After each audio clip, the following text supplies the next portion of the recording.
The Simpsons is just a classic TV show, so I thought it was only fair that I give it a video like this, which will be a ranking list and a discussion about my 20 favourite Simpsons episodes of all time.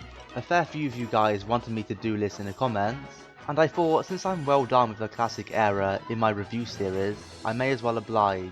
It also gives me another excuse to watch some classic episodes again, so that is certainly a positive. On the surface, this does seem like a daunting prospect, given how many great Simpsons episodes there are. I mean, this could be a top 50 list and no one would bat an eye. It was not as bad as you might think for me to actually pick 20 episodes though. All I had to do was go back to my old videos from the classic era and scour the top 5 lists. The harder part was actually deciding which ones I liked better than others. That is always going to be a bit nitpicky, but I'm happy with the list I have put together. Anyway, onto the list. In at number 20 we have Season 9, Episode 13, The Joy of Sect. This episode is here repping for Season 9, and it sneaks into my top 20 because it not only did a lot of things well, they were all in different areas. For starters, a plot like this was very original for the show, as this type of town-wide control of Springfield, from an outside force, had never been seen before. It's usually always Springfield getting the upper hand, but here we see in a very down-to-earth way how everyday people can get taken in by cults like this. The satire is just fantastic. It touches on the media and how they can shape perceptions. It touches on how these cults can claim one thing, but in reality the opposite is true. I mentioned in my season review that the obstacle course Marge has to face to leave is a great metaphor for the kind of obstacles these cults put in your way to stop you from leaving. And most importantly, this episode touches on how impressionable people can be, and how even well-intentioned people can be led to do destructive things. Because this is a part of human nature, it means that this satire will forever be relevant. The jokes here also kick ass. You have great Homer moments, like him being surprised that Maggie is unhappy, and how he cannot get his head around what a free weekend means. And of course the na na na na na na na na Batman, leader. That is an iconic moment. I also love Willie's interrogation, and how he is instantly won over. And the hoverbike sound is a nice touch that also foreshadows the ending, where Cletus gives the guy his comeuppance. This episode did so much right that it had to make my list. In at number 19 we have Season 4, Episode 3, Homer the Heretic. The thing which I like best about this one is that it wastes no time. It knows that we want to see Homer making the most out of his time at home, so the episode obliges and gets right into that. Homer's characterization is done so well here. It's just so relatable how much joy he gets from the small things, like taking a hot shower on a cold day, or lounging around on the couch. Even a simple scene of him making waffles is charming, and even has some very smooth animation. The first half of this had such a relaxed vibe to it, and Homer's position of not going to church is shown to be even more understandable when we see the contrast of what the churchgoers are going through. Now, the last act does not break from the typical formula that much. Homer was always going to have a fall from grace at some point, and there was always going to be a religious tint to it. As far as that side of things go, it was handled well. Homer's interactions with God are pretty funny, and I appreciated that the writers never tried to give us a real message here. We are all entitled to have our own opinions on religion, and all that matters at the end of the day is that we are kind to each other regardless of our faith or lack of it. And this was shown beautifully by the ending, when people of all backgrounds pitched in to help. I don't know about the meaning of life, but this episode was definitely meaningful to me.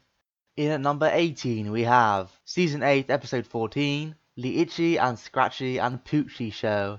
This episode is just so meta, and because of that I always find it to be one of the more interesting episodes to think about. Season 8 just had a thing for this, as you'll see with some episodes higher on this list. I think what makes this episode in particular memorable is that it somehow feels both like it's stuck in the 90s, while also feeling ahead of its time. I mean, Poochie and his attitude is totally a product of 90s culture, but the stuff here about fandoms and venting your opinion on the internet seems so much more relevant today than it did when this episode came out.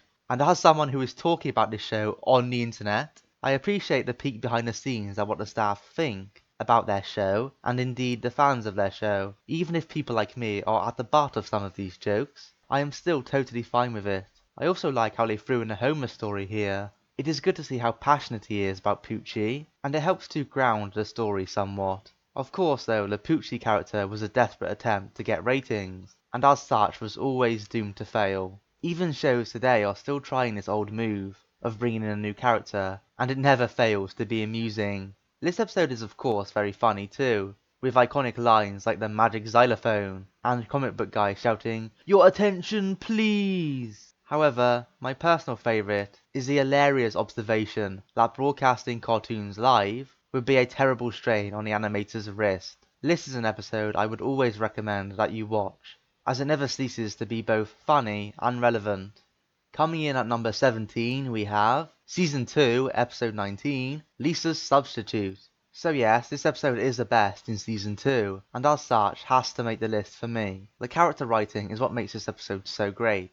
Of course, the main story is focused around Lisa, and it shows off some of the very relatable challenges that kids have growing up. She is failed by Homer in lots of ways, and this, combined with the lackluster school system that she is stuck in, it makes it hard for her to realise her potential. Because of this, it's totally understandable and natural that she would latch on to Mr. Bergstrom. What makes Bergstrom work so well in this role is his cool, yet calm voice. This ensures that the dynamic between him and Lisa is always positive and never uncomfortable. It was not just Lisa that was done well here though. I for one love the scene of Lisa and Marge early in the episode. Marge clearly wants Lisa to respect her father and tries to express to her how much Homer means to her. This kind of lets us know early on that Homer is not necessarily a villain here, just a good man who has some flaws. Homer does work on those flaws though, which is all that could be expected really. The ending scenes with Homer helping out both Bart and Lisa show this progression from Homer and help end the episode in a nice way.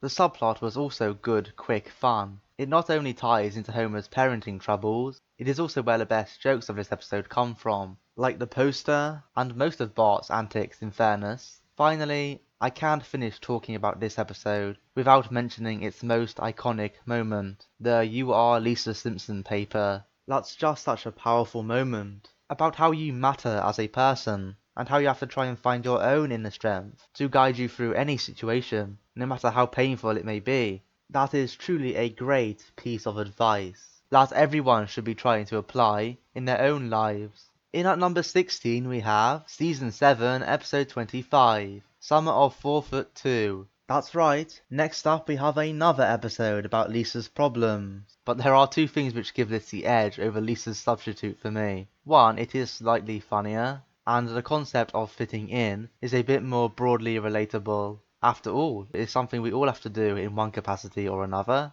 The biggest compliment I can give the episode, in that regard, is that it felt so natural. This is totally how these type of interactions with new people can go. And obviously when you're a kid like Lisa, it only heightens the importance of making friends even more. They do a good job of showing how chill and laid back the group are, and they do well to contrast this with Bart, who is always trying so hard to be popular in other people's eyes. I mean sure, that's kind of what Lisa is doing in this episode too, but as we see by the end, it's not really sustainable.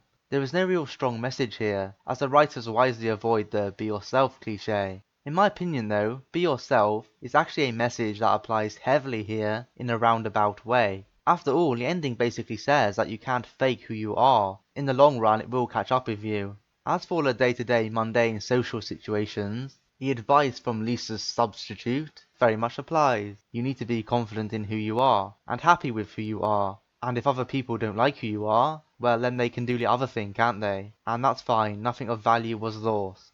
Having this mindset frees you up, not just socially, but in many other aspects of life too.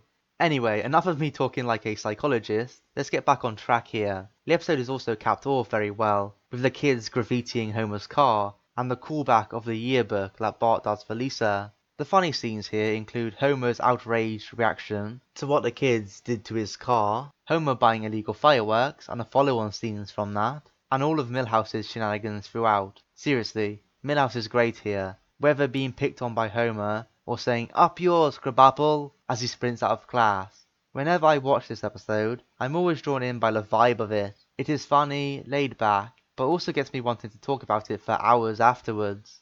In at number 15 we have Season 5, Episode 3, Homer Goes to College. So far in this countdown, I've tackled more serious episodes, which either have some good satire or some deep character writing. Buckle up for these next 3 episodes, as we are going very much comedy and gag heavy. Indeed, this one is one of the funniest episodes of all time. I mean, if I'm going to briefly talk about the story, all that happens is Homer fails an inspection, in a hilarious manner by the way, so he has to go and get the proper college degree to keep his job. That is all it boils down to. The episode does not even take it that seriously, as the whole big exam that Homer's job hinges on is shoved into the last 3 minutes. It is almost presented as an afterthought. The ending even confirms this, as Marge will not allow Homer to cheat on his test, so he has to go back and do it properly anyway. Even though the way this is structured is unorthodox, I still love it, simply because it refused to sacrifice comedic opportunities for the sake of the plot. Any opportunity to cram in quick gags, they take.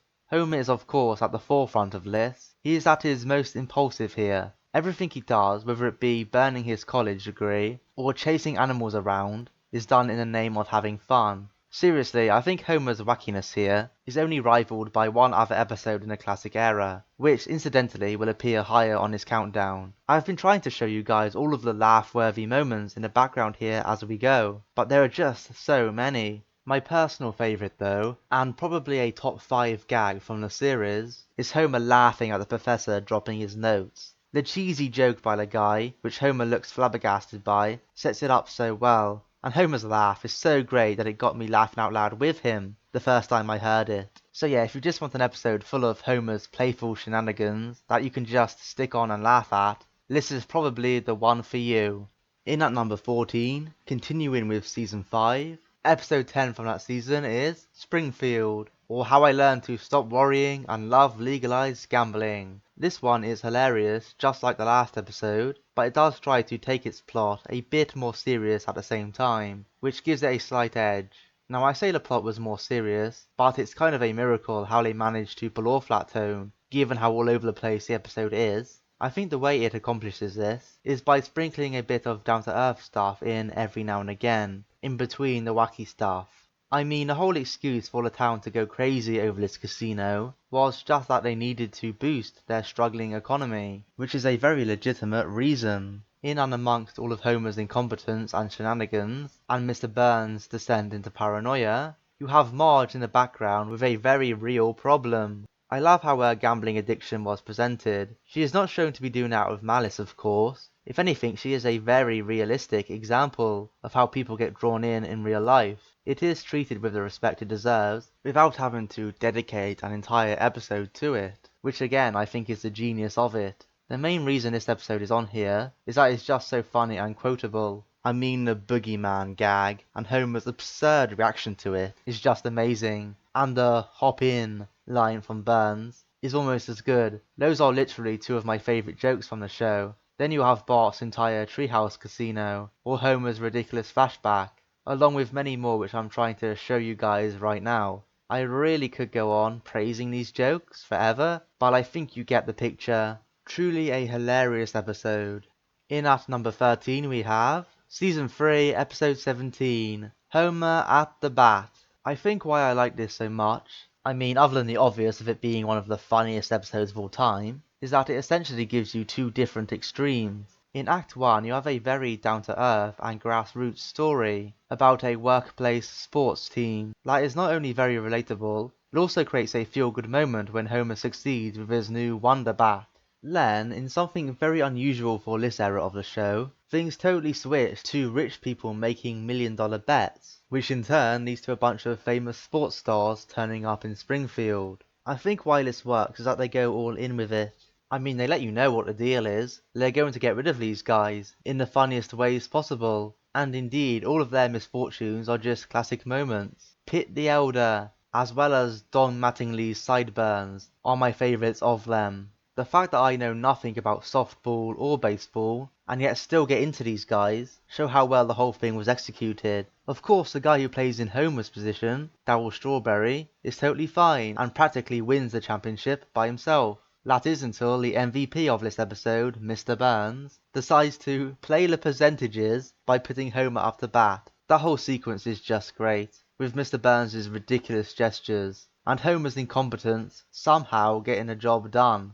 This episode always had me laughing, and given how on the nose it is, it definitely stands out as a unique entry into the series. In at number 12 we have Season 7, Episode 11, Marge Be Not Proud. This episode is a bit sappy at times, and a sitcom type of format does not make it that original either. To be honest, I would not normally go for this type of episode, but this one is just so earnest that I can't help but fully appreciate it. They write the characters so well here, especially of course Bart and Marge. They know exactly how their relationship works. They have always had this respect between them on the show, which unlike with Homer and Bart or Homer and Lisa, is not often challenged or explored. Marge says herself that she views him as her special little guy, so when he does something which she considers morally wrong, it does upset her. The way she acts towards Bart after it is quite uncomfortable at times, but it is also totally believable. She does become distant from him, but she justifies this, I think to herself more than anyone else, by telling him that he's not a kid anymore, and he needs to start looking after himself. Now, there might be some truth to that. I mean, obviously Bart still is a kid, but Marge does mother him a bit too much at times, and I think she learned in this episode that she needs to allow him to grow up when he is ready. As for Bart, we all know that he is not a malicious kid, but after seeing all of the setup that went into the Bone Storm game, and gradually seeing Bart's desire to play it rise, it's not a stretch at all to believe that he considers stealing it. Of course, after that is revealed, the small things in his and Marge's relationship change, and Bart realizes that he actually liked what he previously thought of as lame. This leads to the sweet ending where he buys Marge a new picture and they make up. You truly get the feeling that after this, their bond has never been stronger, which is probably why the show rarely ever touches on this type of story between them again. It is not only the emotional stuff which is good here though, they mix that in with some more cynical things about the holidays and the materialistic nature of it. This is shown perfectly by the security guard, who is a good and menacing presence in the episode, but at the end of the day he still works for a money-grabbing company like Try and Save, and tries to act holier than thou while doing it. Other great moments here include the Camp Granada joke, Homer's reaction to that is just perfect, and the bit with Krusty filming at the start. The real cherry on top for the episode though is the Calvello's putting challenge. It is just so funny, and is probably the best ending bit on a show ever.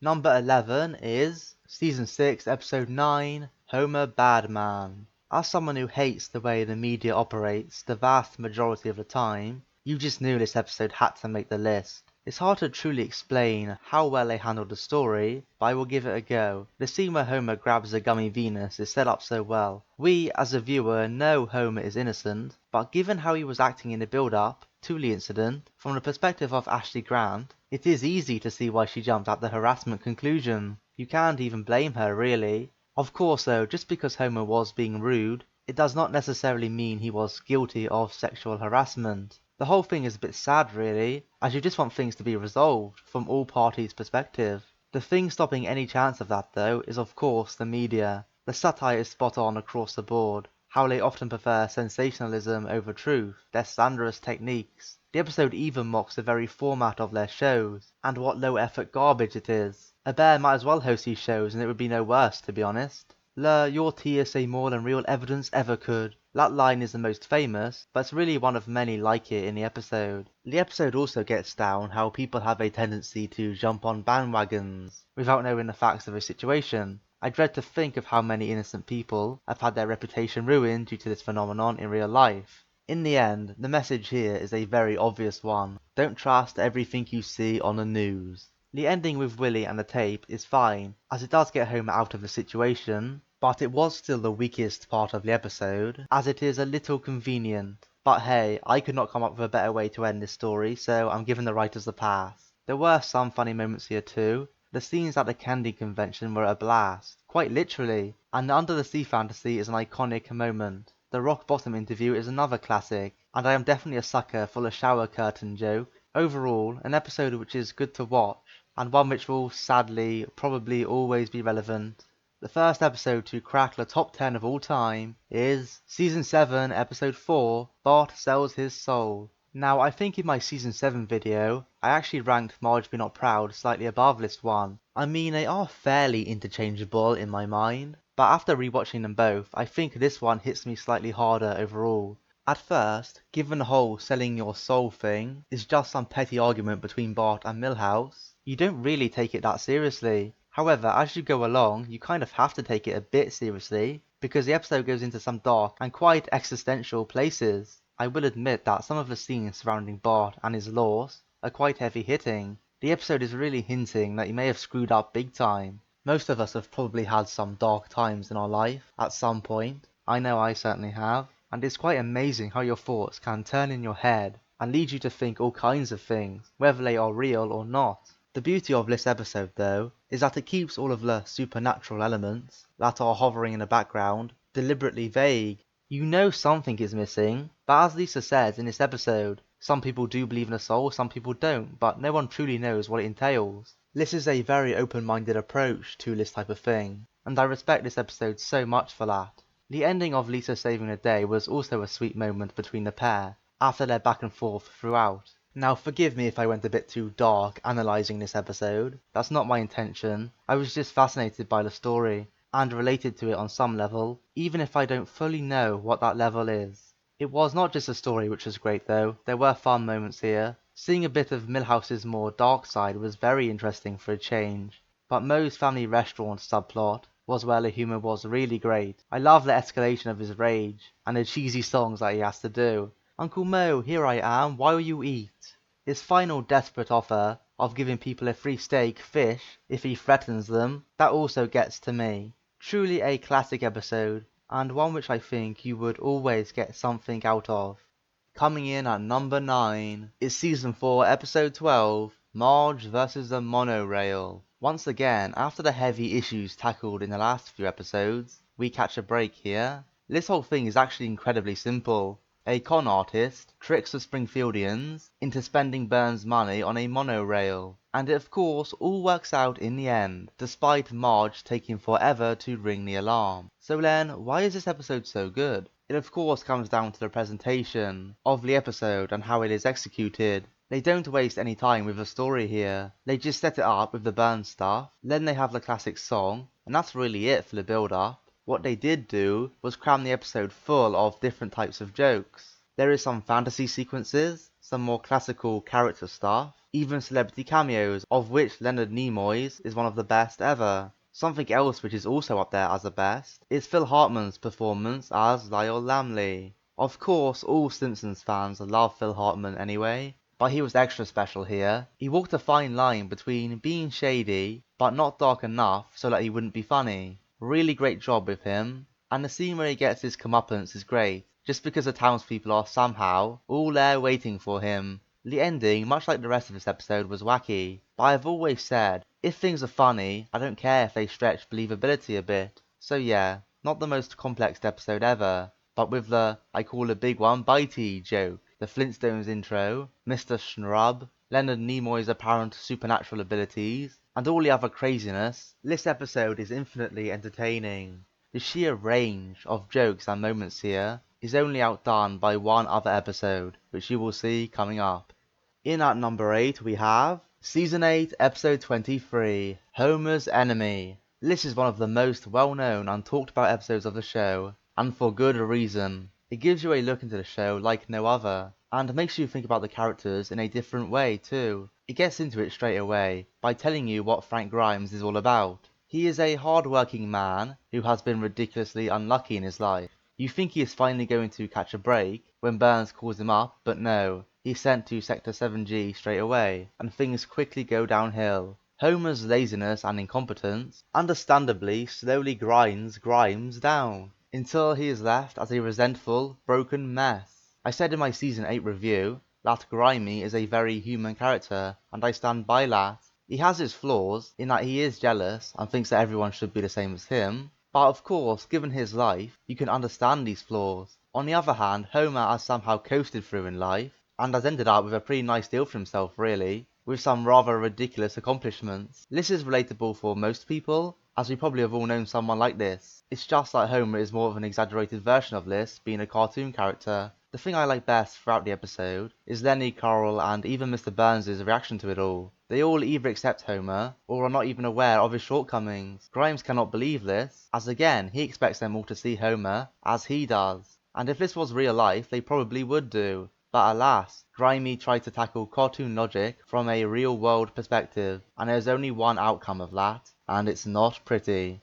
Yeah, that ending is a very dark one for sure, but it does fit the tone of the episode, and proves once and for all that the status quo in Springfield will remain unbeaten. I would not call this one of the funniest episodes on this list, but there are still some laughs to be found. Grimes learning to feel pain again was great, as was Bart and Milhouse fooling around in the factory. On a side note, I was impressed with how they linked that seemingly unconnected side plot to the main one. Perhaps my favourite moment here though, was Homer backing up into Grimes' car, as he was trying to have his evil laugh moment. Hank Azaria's performance as Grimes here does deserve a mention. It was just great, and he struck the perfect balance between the boring straightness and the complete freakout at the end. This was simply one of the more intriguing and unique things the show has ever done. Number 7. Season 8, Episode 2, You Only Move Twice. Given that the first act of this episode is entirely about the Simpsons moving out of town and setting everyone up in their new lives, you would think that on repeat viewings, after you already know what happens, this would lose something.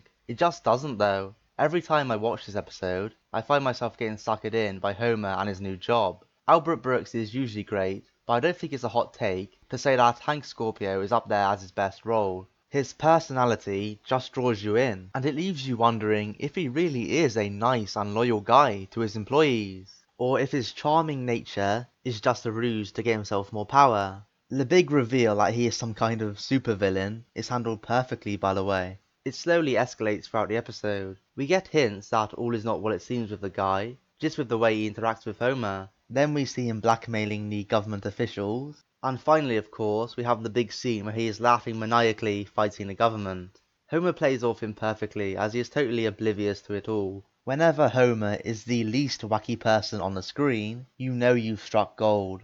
The stuff with Lisa, Bart and Marge was not quite as good, but they were still necessary scenes to create the conflict, which forces Homer to move back to Springfield. They also have a few good jokes of their own. The funniest bits here though for me was the Hammock District, the James Bond parody, and how Homer describes him as some loafer at work, the sugar and cream that Hank keeps in his pockets, and finally the France versus Italy joke. Surely there must be someone out there who chooses Italy. Answers on the postcard please.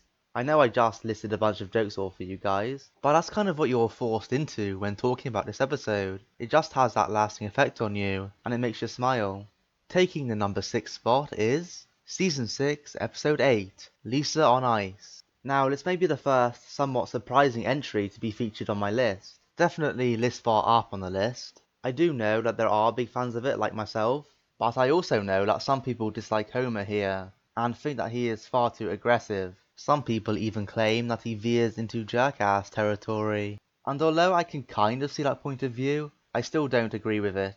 I find him to be just hyped up on the hockey violence here. To be honest, I think it's just hilarious how over the top he gets over a simple sports game, and how they contrast this with Marge and her protective personality. Homer also has all-time great gags, such as if you get eaten, it's your own fault. Then he proceeds to smash his head into the fan. In terms of the Bart and Lisa relationship, I don't feel a need to go into it that deep really. It's the good old-fashioned sibling rivalry, and I don't think it ever gets out of hand. The teasing between them is quite fun, and the Mr. Honey Bunny is a great symbol of their rivalry. But the ending here is where it's at. It's so simple but works so well. A bit of a tearjerker even. I'm sure anyone who has a sibling knows what ups and downs it can entail. But at the end of the day, there is that love beneath the surface that is hard to compete with. Also, to stop it getting too sappy, the parents tear apart the stadium in the end anyway, which is in keeping with the lively spirit of the episode. In fact, as an overall package, this is probably my favourite ending ever on a show. The only one which comes close on an emotional level is And Maggie Makes Free, but this one also has the comedy to go along with it. I don't feel a need to explain myself anymore. This episode just clicks so well with me.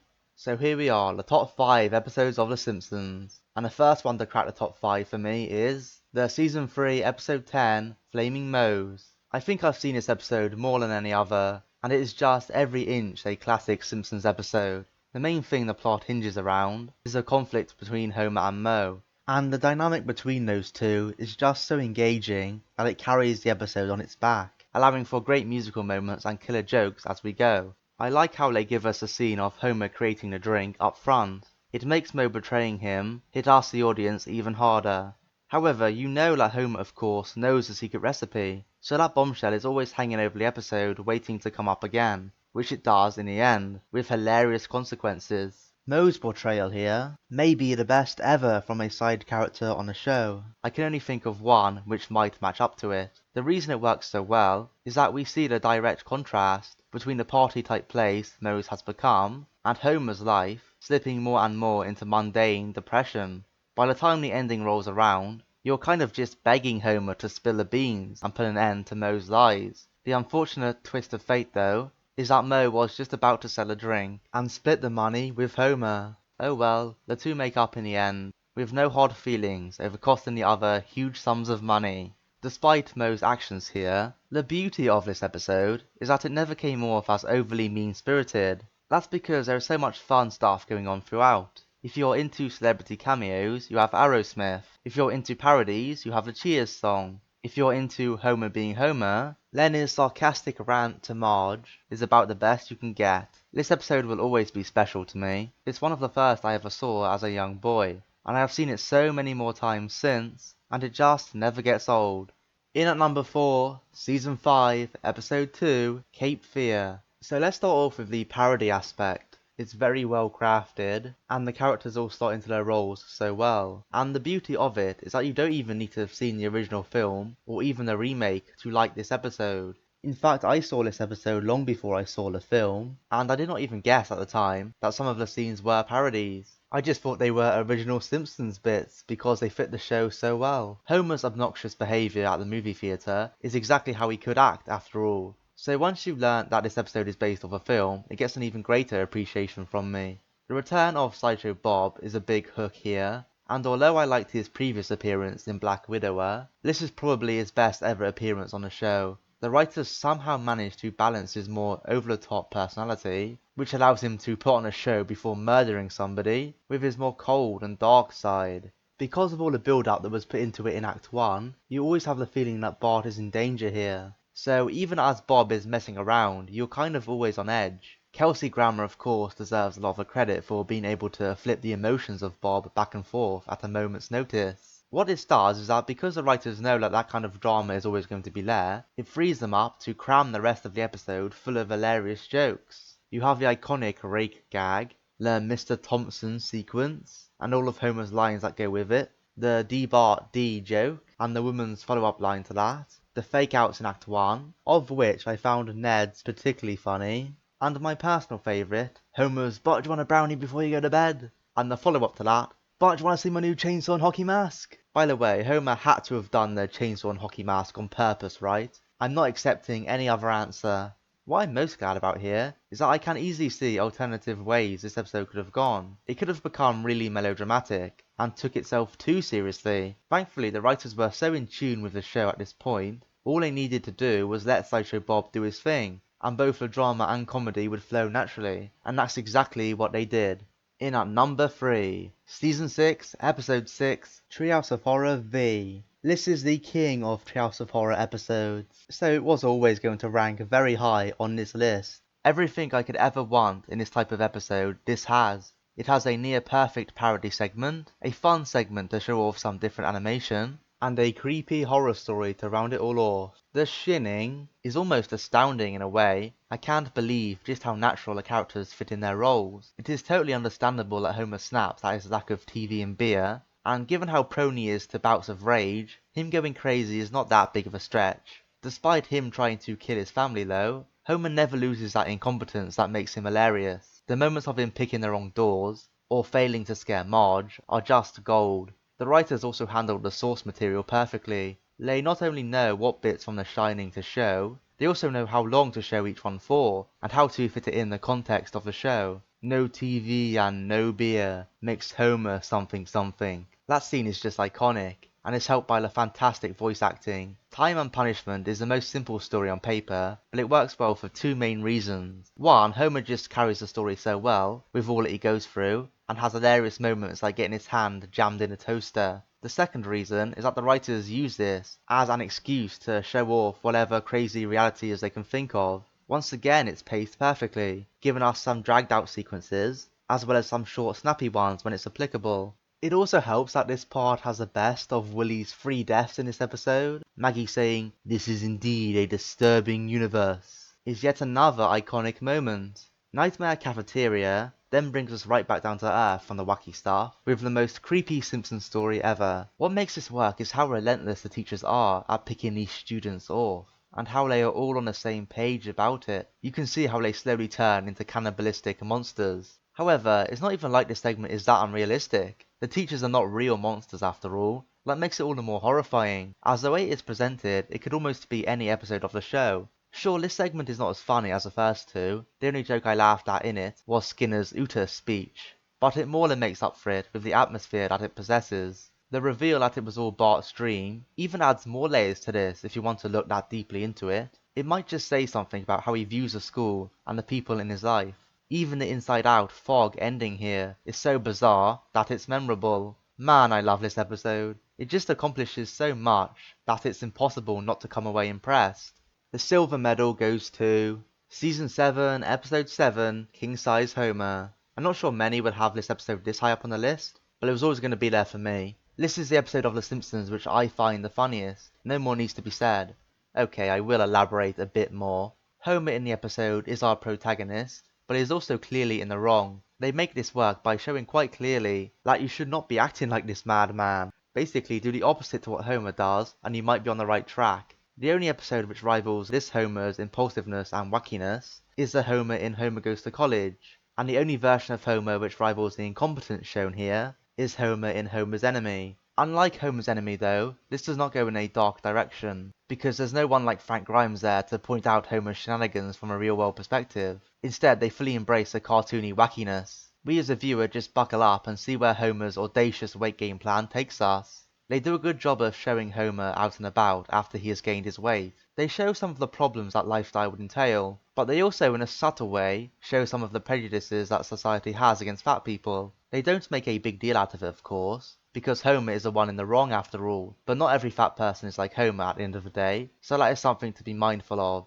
The ending to this is wacky nonsense with Homer's fat body somehow saving the town from a nuclear meltdown. Any other episode I may criticize this ending, but this episode was just so silly that I would honestly not have it end any other way. Enough of the story, let's talk about the sweet, sweet jokes that are sandwiched in between.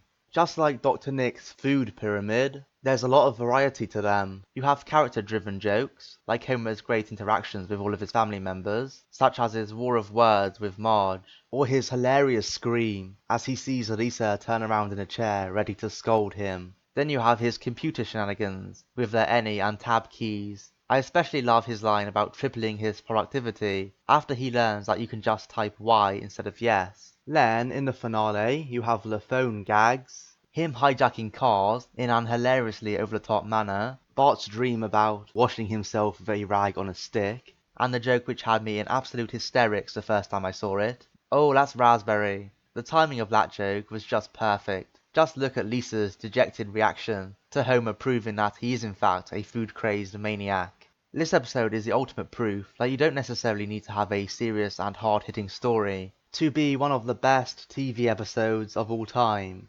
Right, the number one spot, the gold medal, my personal best Simpsons episode of all time is Season 4, Episode 17, Last Exit to Springfield. I said about Marge vs. the Monorail that only one episode surpassed it in terms of the range of jokes and moments. Well, this is that episode. It's just a masterpiece, and to be honest, there's not much I can say to do it justice. The plotline here is a very basic Union storyline, which gives us steady Homer and Burns interactions throughout. Homer, of course, always entertains. Even a filler joke of saying, dental plan, Lisa needs braces, over and over hits the mark. The fact that Lisa is there in the background does help ground the story in something we can come back to whenever the episode goes off on one of its tangents. I do respect Homer for taking the responsibility of Union leader to try and fight for Lisa, but let's face it, the only reason he gets anywhere is because Burns inexplicably thinks that he is some kind of master negotiator.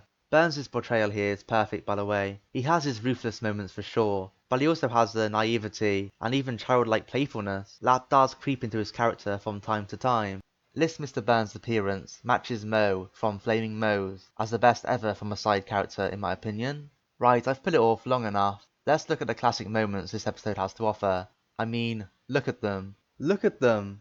Look at them. The writers were on an absolute tear here, with classic parodies like The Godfather and Yellow Submarine, The Grinch and many others. Lisa's song, and Lenny's reaction to it, is yet another classic moment. The random guy saying, "nay," all the time is so random that it's hilarious. But my favourite of the lot is Grandpa's rambling story. Gimme 5 Bs for a quarter, you'd say. I mean, it's just so good. I love how even Mr. Burns gets fed up with it as it goes on. So yeah, this was maybe a safe choice for the #1 spot, but I just can't justify putting anything above it. The episode just accomplished so much. Classic television that has stood and will continue to stand the test of time. So that's my list, guys. I hope you all enjoyed it. If you did, please feel free to like the video and subscribe to the channel, and maybe I'll do more of this type of thing in the future. In the background of this outro, by the way, I'm just showing you random pictures of other classic era episodes, which weren't lucky enough to make this list. But as I said, really it could have been dozens and dozens more. I just enjoyed watching all these classics again, and it did also throw up a few surprises for me. For a start, 6 out of the top 7 episodes were all from different seasons, which I found pretty cool. I certainly did not plan it out that way. It just shows that for a spell of 5 or so years there, The Simpsons were just on such a roll, producing gold year in, year out. It's got to be some of the best television of all time, period. And if possible, it gave me an even greater appreciation of the series. Regardless of how long it ends up going on for, we will always have the classic episodes to look back on fondly, and the legacy of the series will forever live on. Of course, I'm eager to hear your guys' opinions as well. Do you agree with me, or did I miss some obvious ones out? I will be happy to see your lists in the comments below. That's all I have to say in this video though, guys. Thank you very much for watching, and as always, take care.